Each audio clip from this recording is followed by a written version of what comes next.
on, everybody? Welcome back today, guys, to the channel. Gran Turismo 7 back here on the PlayStation 5 for something a little bit different. I figured today we talk a bit about the week that we just had on GT7. It has been officially 1 week from the game's launch on March the 4th, and I have not been happier with the game in a long time. So I figured today we talk about it. I give you my pros, my very few cons that I have about this game, and kind of give you a small review on my take on Gran Turismo 7, the real driving simulator. So today we're going to go in depth. I have wrote down quite a few points over the last week just playing it and enjoying it. Now obviously this is going to be done for a wheel and controller. So this review, I've been playing probably about the same amount of time on both of them.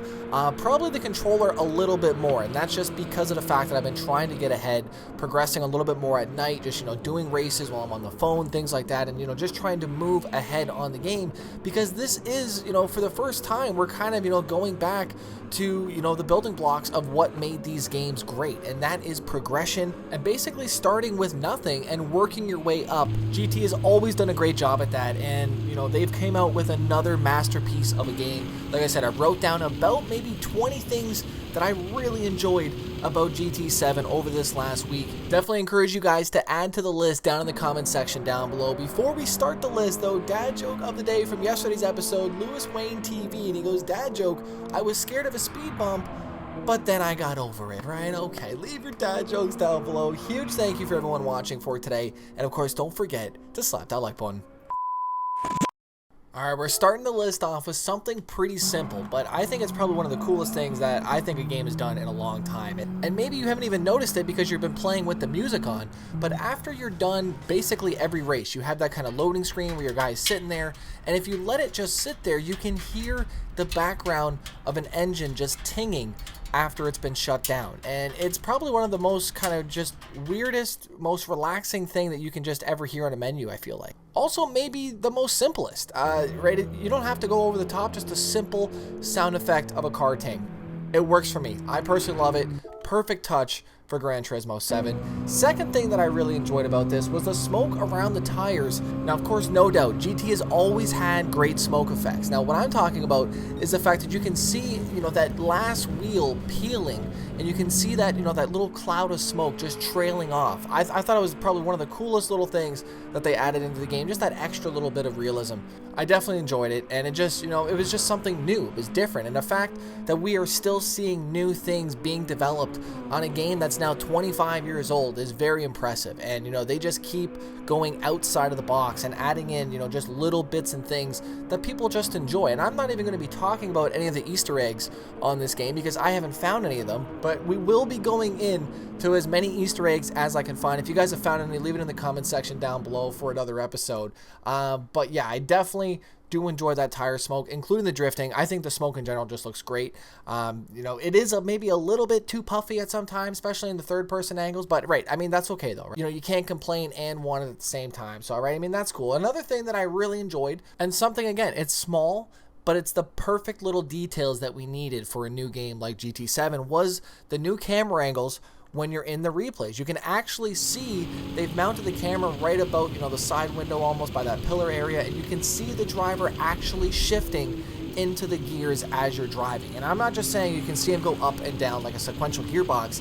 He actually shifts into the gears that he's going into, and he will downshift properly. He'll go from 5th. I haven't actually tested seeing him go from 5th to 2nd. That would be kind of cool to see that, or maybe just dropping a couple gears down, but I'm sure it would work the exact same way, right? I think that's absolutely wild that they were able to do that so perfectly in the game. It's actually mind-blowing that we have never really seen those perfect animations before leading up to today's game, right? I mean, it's, GT7 sets the bar in so many ways, and they always have, right? This is really going to push other companies to do better as well too, and add more things in their game, hopefully, and really just, develop that competition that we've been waiting for a game like this, right? I mean, I don't know, GT7 has been ticking all of my boxes.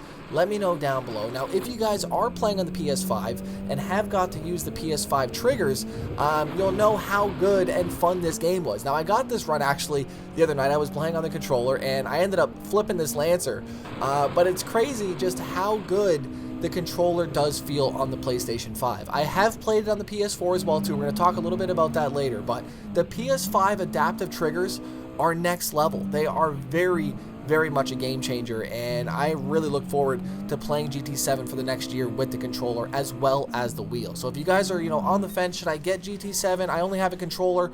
110% you need to pick up GT7 if you only have a controller. It is just as fun. They have a lot of different things to tune your controller settings as well too. So I think it's a yes for me. Let me know if you guys are struggling on the controller. I did see a few people saying that it is harder to drift on the controller. 100% agree, right? The game in general is hard to drift, but it's just one of those things you have to learn. You have to see what other people are doing, find what works for you, and kind of fine tune and go from there. Now, another big point that I really enjoyed about this game was that there was no loading screens. I mean, you choose your race, you're in your race. You choose your car, you change your car. It is so lightning fast, especially on the PS5. I mean, I didn't notice a huge difference in loading times, from the PS5 to 4. It was still within at least 30 to 40 seconds, about the same thing. But the PS5 insta-loads. It is not even in question when you're going to be doing your next race. You don't even want to put down your controller because you're going to be loading into that next race. So they've done a great job cutting out all of those loading screens. It doesn't matter what you're doing in the game. There's just no loading screens. And, it's just absolutely mind-blowing that they're able to do that so perfectly for everything that you do. Now, mind you, it may change when you're going into bigger servers and stuff like that, but for, the single player that I've played for the last week, zero loading issues whatsoever. Now, if you play through that single player, which you have to unlock everything in the game, which, again, I like that. Some people are not a huge fan of that, and they, it's just a waste of time. But again, it's a new game. If you're playing a new game, you should be able to, want to progress and do stuff like that. So I definitely have been enjoying the progress, the grind, some may say. It has been sort of a grind when you get to about book 30, I feel like, but right, again, to each their own. I mean, this is what, GT is. It is a grind in that aspect. So I've been actually really enjoying it. What I have found out is the used car lot and the legendary car lot have been really cool to just keep checking out. You log on one day, you're like, let me check out the used car lot, let me check out the legendary lot, and then you still have other vehicles that you can get invitations to purchase in the brand marketplace. So, right, there's a lot of different ways to purchase vehicles in this game other than just Brand Central, and they've, kind of done a great job at allowing you to constantly be looking for new cars to pick up. Now, of course, Gran Turismo has been always known for their cinematics and, making everything look really polished and clean, but they've went the extra mile on this game, and they've, allowed us to see the tracks from a different perspective, whether it being wildlife, the actual traffic around the circuit. It was just really cool to see them, go that above extra mile to, almost make a movie in that aspect of showing the track around. I really do hope that they continue to do that moving into GT8 whenever that does come around, 4 or 5 years later, 6 years later. I don't know how long GT8 is going to take. If I had to make a guess, I'm going to say 2028. That is my guess for GT8, right? I mean, it makes sense, doesn't it? I mean, let me know down below your thoughts, but I know that's a stretch. We just got GT7. What the hell am I talking about? Now, if you guys are new to the channel, you'll know that I'm not a huge fan of nighttime racing. I never really have been. I tried to drive in the daylight, and I think GT has done a great job at kind of, catering to both sides that want to race in the day and the night.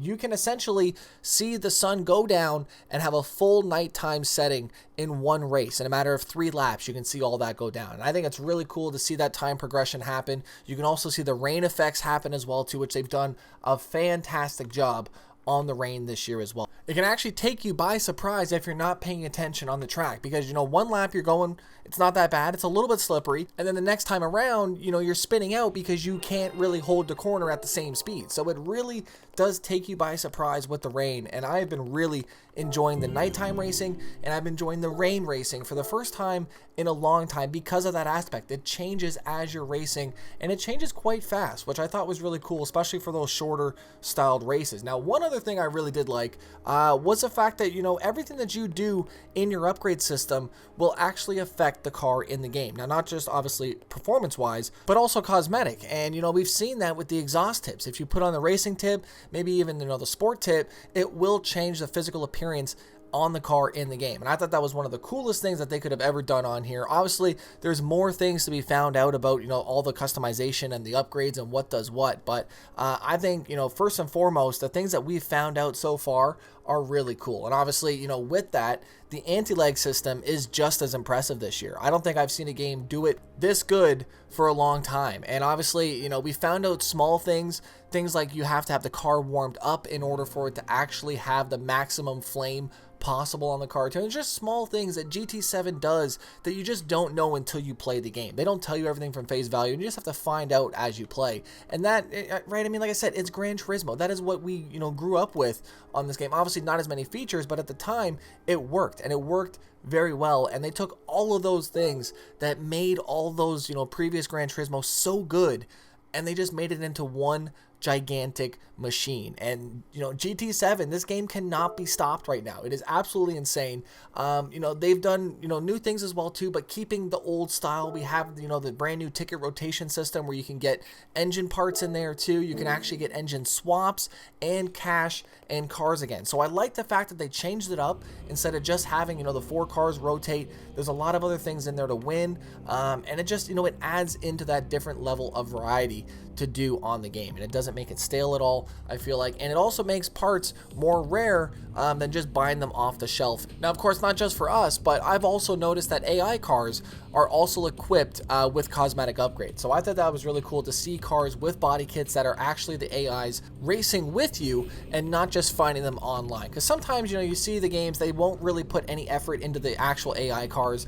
And I think GT has done a great job. I've seen paint jobs on vehicles as well too. They're just going above and beyond on what is possible on games nowadays, I feel like, you know, especially, you know, with the track in general. I'm seeing a lot of different things that are now movable on the track, things like cones, tires, barriers, and stuff like that. Specifically turn 1 at Monza, all of those can be moved. There's a few of them that can't be, but you know, it's cool to see all of those movable objects still in the game. And obviously I think they're growing in the variety that they have. So it'd be cool to see maybe a track creator come back. I think GT5 had that, or GT6, don't quote me on that. But the track creator would have been a nice touch to GT7. Maybe we'll get it for a DLC expansion. I don't know. I'm really excited to see what's to come here on GT7. Now, my biggest thing, I wanted to say this for last, because it's my favorite point about Gran Turismo 7, is the backwards compatibility with the PlayStation 4. Now, I bought the deluxe edition, so I have the PS5 version on the disc copy, but it also gives you a download for the PS4 version of GT7. So what I've done is I've actually brought my PS4 upstairs, set that up to the main TV in the family room, and I'm able to play and progress the exact same save that I have downstairs on the PlayStation 5. It is probably one of the coolest things, and the best thing about it is that the graphics don't really take that much of a hit. I was very surprised on how well GT7 looked and played on my PlayStation 4. I don't have a PS4 Pro, I just have the very basic. I think I got it like maybe 7 years ago. It's been a long time since I've had it, and it looks great. It plays great. It loads fast as well too. And the controllers, obviously you can't use the PS5 controller on the PS4, but I wasn't mad about using the old PS4 controller. It actually was a nice change to go back to something without the adaptive triggers for a little bit, just to see how it felt. But yeah, that is my favorite thing. The fact that we can go back on the PS4, progress, come back on the PS5, and play the exact same save. It doesn't screw it up. It just loads in. Just make sure you close your game fully before you go to the next console and stuff like that. But it was really cool that they included that with that deluxe edition for us, with the extra cash and stuff like that too. Just that little boost if you want it. I don't know if you guys picked up the deluxe edition, but if you have that spare PS4 laying around, put it somewhere where you can play GT7. Progress your save. Get those tracks done, man. Let me know your thoughts down below. That was my full pros list. There's about 20 things in there that we discussed. My cons list isn't that big. The one thing that I didn't like, only the cars with a turbo from the factory can be fitted with the anti-lag setup. We found that out this week. NOS is extremely expensive, $100,000 per bottle, which I think should be half price myself, but that's just me. Small bugs and glitches I've seen with the testing of the licenses on the dirt tires, switching back to comfort hards. I had a friend tell me about that. You know, the biggest thing though, I think, is the 180-degree hand movements in the cockpit. That needs to be fixed ASAP. GT7's been around for so long. I cannot believe that they have not figured that out yet. So hopefully we get a game update for that and maybe fix that on the fly, and maybe we don't have to stare at those hands anymore. That would be cool. Or just the ability to take the hands away and the steering wheel too. That would work. I don't know if you guys have any other, ideas to make that work or not. But the last thing that I wanted to touch base on today was the level of difficulty in the career mode. If you turn it up, it still doesn't affect your money. I thought that was weird how they don't give you more money for playing on a harder difficulty. There's just no incentive to do it. I haven't really been struggling on, the campaign if I do stay upgraded with my cars. So that's to keep in mind. But, if you're going to play it, enjoy it. Have fun with it. Let me know your list down below of your pros and cons of GT7. I made a pretty big list today, right? I thought about this today. I've been playing this game for a long time these last few days and just enjoying every bit of it. I'd love to know your honest opinion down below on GT7, what you like, what you don't, and we'll talk about it another day. Huge thanks for coming around for today. I'll see you guys back here tomorrow. Make sure you guys click on this morning's episode with the Toyota Tundra on Forza Horizon 5. If you guys missed that, I would definitely appreciate it. I'll see you guys back here tomorrow. I'm out. Peace.